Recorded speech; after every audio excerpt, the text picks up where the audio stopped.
On May 1st, 1845, Narrative of the Life of Frederick Douglass, an American Slave, was published.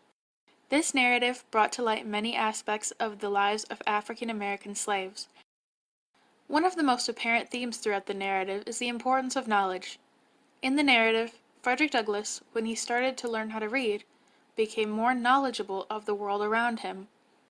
He began to learn about abolitionists and later planned to run away to Canada. Without this initial event of learning, he may not have known that things could be better outside of America. Knowledge can provide both mental and physical freedom. It was the common thought of the time that educating slaves would encourage them to seek freedom. Yet, believing slaves could not be enlightened without developing them in a longing for liberty, not a few masters maintained that the more brutish the bondmen, the more pliant they became for purposes of exploitation.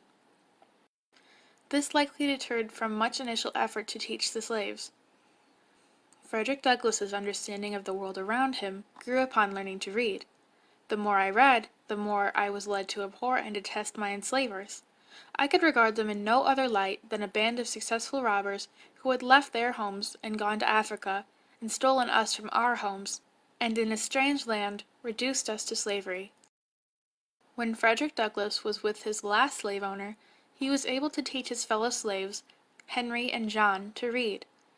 They came because they wished to learn. Their minds had been starved by their cruel masters. They had been shut up in mental darkness. I taught them because it was the delight of my soul to be doing something that looked like bettering the condition of my race. Douglass soon formed friendships among the other slaves and wanted them to escape to the north.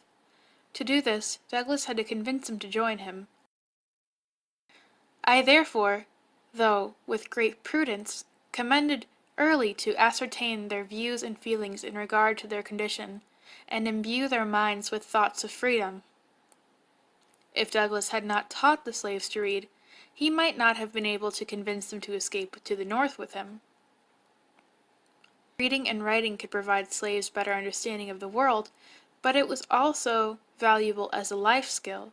Nor did these benefactors fail to mention the cases of ancient slaves, who, having the advantages of education, became poets, teachers, and philosophers, instrumental in the diffusion of knowledge among the higher classes.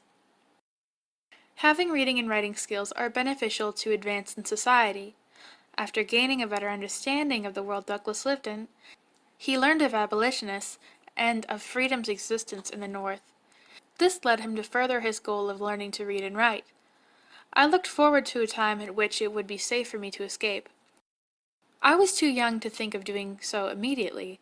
Besides, I wished to learn how to write, as I might have occasion to write my own pass. Reading and writing can provide a literal sense of freedom.